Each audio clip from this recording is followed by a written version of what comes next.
Bonjour à tous et bienvenue! J'aimerais aujourd'hui partager avec vous 20 idées, concepts et conseils techniques qui vous permettront de progresser et de rehausser considérablement la qualité de vos ouvrages. Je vous recommande d'ailleurs de rester jusqu'à la fin de cette vidéo pour découvrir mon conseil bonus, mon favori, celui qui les résume tous et qui résume en quelque sorte la philosophie et la ligne directrice de cette chaîne YouTube. Et je vous en prie, n'hésitez pas de votre côté à laisser dans les commentaires vos propres idées et suggestions pour que nous puissions tous en bénéficier. C'est parti! Prenez votre temps et apprenez la patience. Je ne souhaite pas nécessairement faire ici l'éloge de la lenteur, mais plutôt celle de la qualité avant la quantité, et cela passe forcément par une exigence et une rigueur qui demandent du temps, surtout lorsque l'on débute. Il faut l'accepter et apprendre à l'apprécier. Armez-vous donc de patience, mais également de plaisir et appréciez le temps que vous passez avec votre ouvrage et avec vous-même. Gardez un espace de travail toujours propre et bien rangé. Pliez soigneusement vos tissus, de même que vos projets à demi commencés, et mettez-les de côté. Ne conservez avec vous que votre ouvrage en cours afin de pouvoir vous y consacrer sereinement. Vous donnerez ainsi à votre esprit l'espace et la clarté nécessaires pour travailler efficacement, proprement, avec passion et sans vagabondage inutile. Bref, évitons de nous éparpiller au sens propre comme au sens figuré. Pratiquez. Et pratiquez régulièrement afin d'apprendre les bons gestes et afin d'acquérir de l'expérience. Coudre est un art, mais c'est également un artisanat qui requiert du savoir-faire.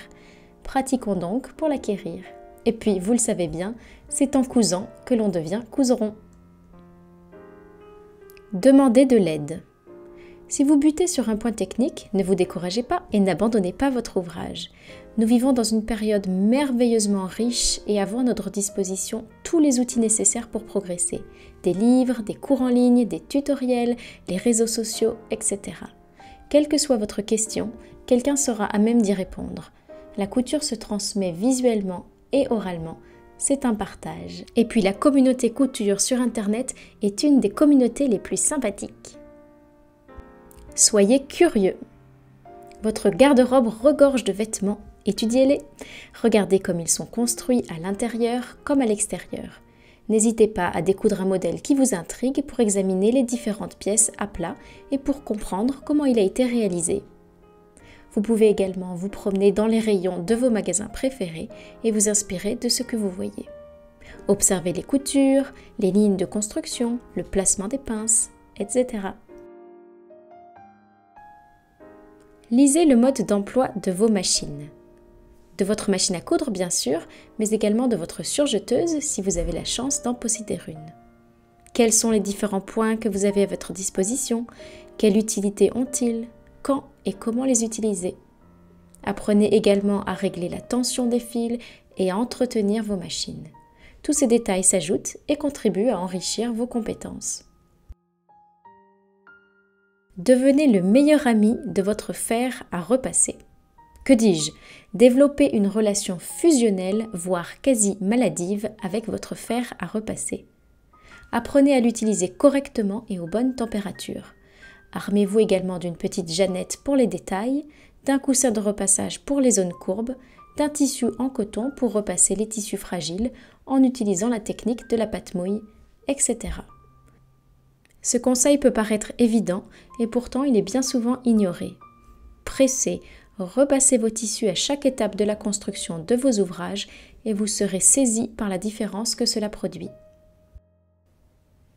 N'ayez pas peur de réaliser une toile. Oui, cela prend un peu plus de temps, et oui, vous serez fier et soulagé d'avoir fait cet effort car il est nécessaire pour les modèles complexes ou pour épargner les tissus fragiles. Prenez le temps d'ajuster impeccablement votre toile et de vérifier que son tombé est parfait. Quel plaisir vous aurez ensuite à couper dans la sublime soie d'une robe de mariée ou bien dans un beau lin pour une saharienne d'été en sachant que le résultat sera parfait. Tracez vos pièces au fil. Ce conseil est loin de me rendre populaire auprès de ceux qui veulent tout et tout de suite. Et à juste titre, puisque pour des modèles basiques, on peut effectivement s'en passer. Cependant, cette vidéo a pour but de nous inciter à repousser nos limites techniques. Je pense sincèrement que coudre vite fait, bien fait est l'apanage de ceux qui ont longuement pratiqué et non de ceux qui débutent et souhaitent apprendre et progresser. Pour vos modèles complexes donc, et surtout pour l'habillement, tracez le contour de vos pièces au fil, ainsi que tous les éléments importants tels que les lignes de milieu dos et devant, la ligne de hanche, l'emplacement des poches, les lignes d'ourlet, d'encolure, etc. Ce tracé au fil sera visible des deux côtés du tissu, ce qui rendra vos essayages et le report des modifications sur votre patron tellement plus aisés. Bâtissez au fil, épinglez à profusion. Soyez très généreux lorsqu'il s'agit d'épingler avant de coudre. Et pour les situations qui le requièrent, notamment pour la construction d'un vêtement, bâtissez au fil. Utilisez un code couleur et des couleurs très vives et contrastées pour ne découdre ensuite que ce qui doit l'être et pour faciliter le retrait de vos fils de bâti sans couper dans votre tissu par mégarde. Bâtir n'est jamais une perte de temps. Par contre, quel ennui et quelle réelle perte de temps que de défaire une fermeture éclair cousue à la hâte simplement pour avoir évité de passer 3 minutes supplémentaires à la bâtir. Je vous assure que dépiquer un vêtement mal ajusté pour lequel on n'aurait pris la peine ni de bâtir les pièces au préalable, ni de réaliser des essayages, requiert bien plus de temps encore que de le bâtir, sans compter la frustration et le découragement qui en découlent. Petite astuce pour découdre facilement vos fils de bâti. Ne réalisez jamais de point de nœud, juste quelques points arrière larges en début et en fin de couture pour le maintenir.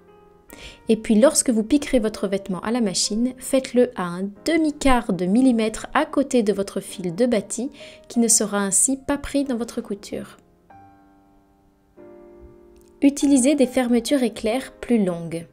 Et j'entends par là des fermetures éclairs plus longues que l'ouverture que vous souhaitez réaliser ou plus longues que celles suggérées dans la notice explicative si vous travaillez avec un patron du commerce. Elles seront ainsi vraiment plus faciles à insérer. Par ailleurs, je ne peux que vous inciter à prendre une demi-journée pour exorciser vos angoisses à ce sujet. Poser une fermeture éclair n'est pas compliqué, il faut simplement apprendre une bonne fois pour toutes comment l'insérer et quels sont les pieds presseurs de votre machine que vous devez utiliser pour réaliser un travail parfait. Gadget versus outils indispensables.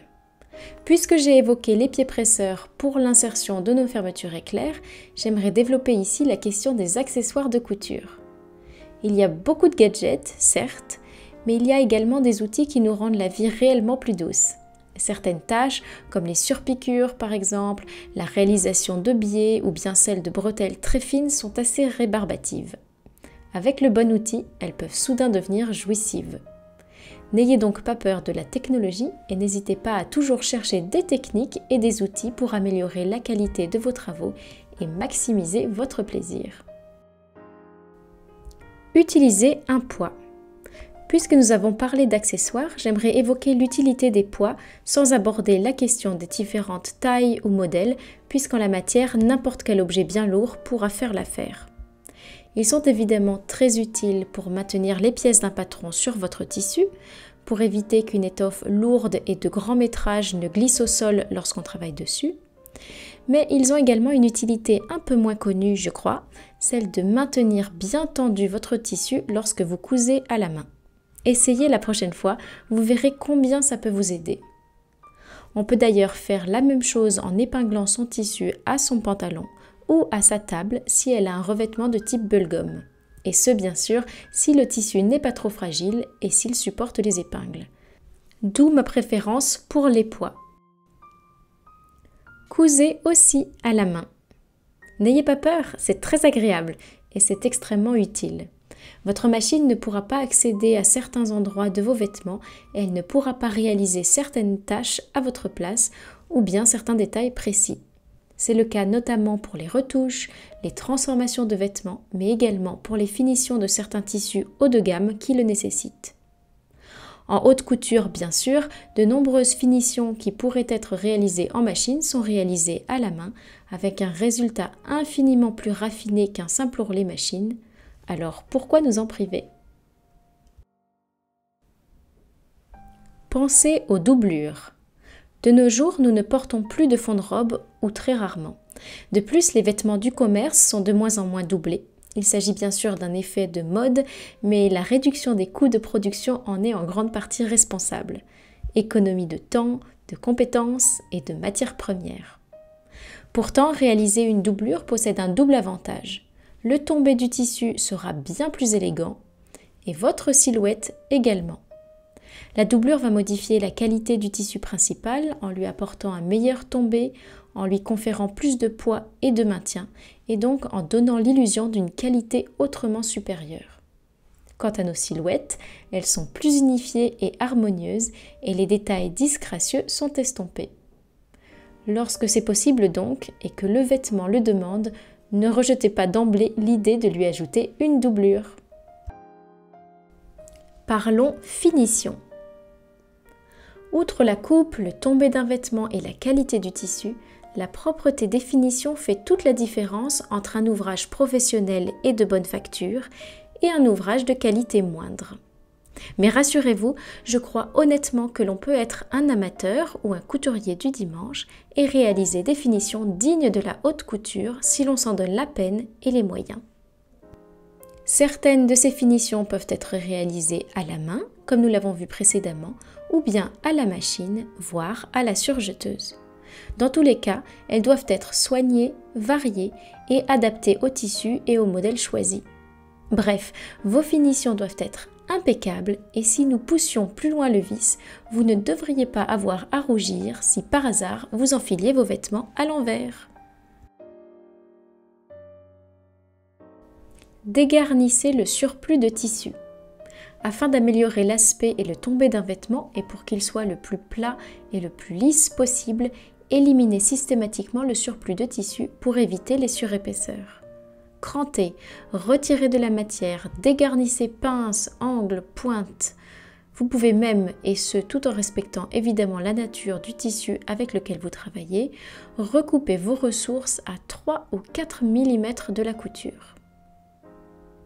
Lorsque de nombreuses épaisseurs de tissu sont prises dans une même couture, recoupez vos ressources dans différentes longueurs pour réaliser en quelque sorte une transition plus harmonieuse entre les différentes épaisseurs du tissu. Il s'agit d'une technique très précise et très utile qui nécessiterait sans doute un tutoriel dédié. Surpiquer et sous-piquer. Si ce n'est pas déjà le cas, il est temps d'utiliser ces techniques qui sont essentielles pour rehausser la qualité de vos travaux. Elles sont assez aisées mais souvent oubliées ou à tort considérées comme trop compliquées par les débutants. Je vous assure que c'est tout le contraire. Brièvement donc, car cette vidéo n'est pas un tutoriel, la sous-piqûre permet de maintenir bien en place une parementure ou une doublure à l'intérieur d'un vêtement. Et la surpiqûre, quant à elle, est réalisée grâce à une rangée ou plusieurs rangées de points droits qui vont maintenir plusieurs épaisseurs de tissu entre elles. Des marges de couture, un ourlet, le bord d'un col, etc. Sa fonction est à la fois pratique et esthétique car elle est visible sur l'endroit du tissu. La distance à laquelle cette surpiqûre est réalisée par rapport à la couture elle-même doit être bien pensée en fonction du tissu utilisé et de l'effet recherché. Cousez les détails délicats par petites sections.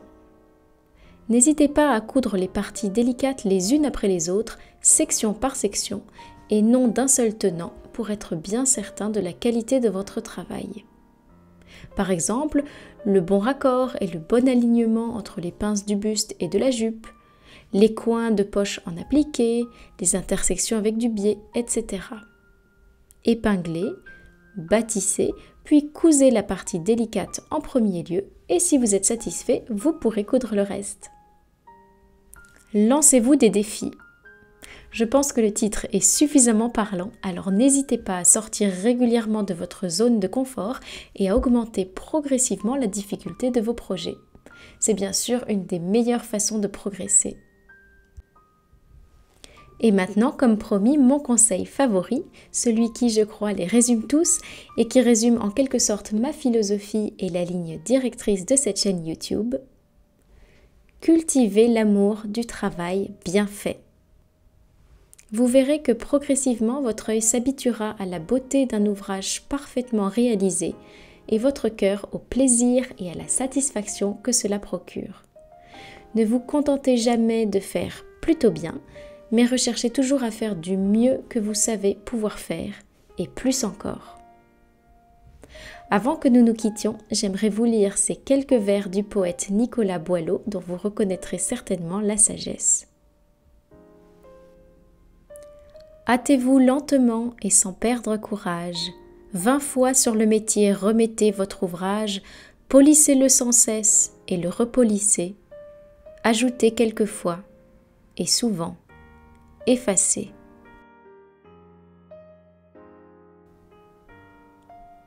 Bye bye. À bientôt.